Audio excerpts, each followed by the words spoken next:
Welcome to our channel. Today we how to restore monitoring with Datadog for AI workflows. Quick tutorial step by step clearly. To restore monitoring with Datadog for AI workflows, start by logging into your Datadog account. Navigate to the Integrations section in the left sidebar. Search for the specific AI service you wish to monitor. Click on the integration to access its configuration page.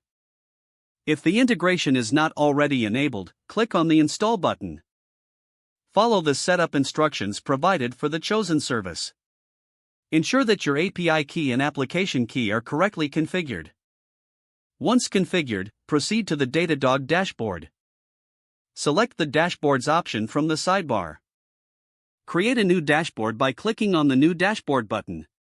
Give your dashboard a descriptive name related to your AI workflow.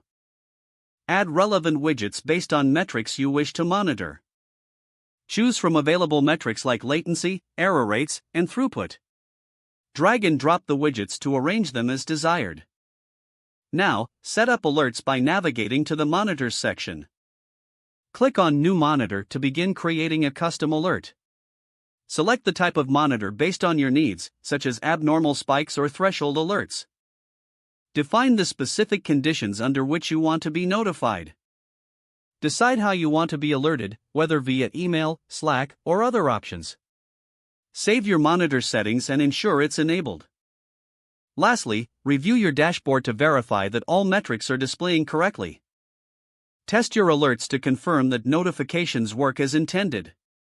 You have successfully restored monitoring with Datadog for your AI workflows.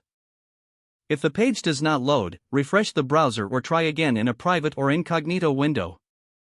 Make sure you are using the correct email address, then retype it carefully to avoid small typos.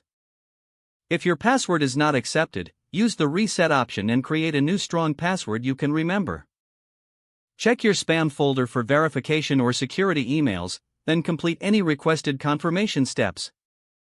Enable two-factor authentication if available to improve account security and reduce unauthorized access risk. Don't forget to like this video and subscribe to our channel for more step-by-step tech guides.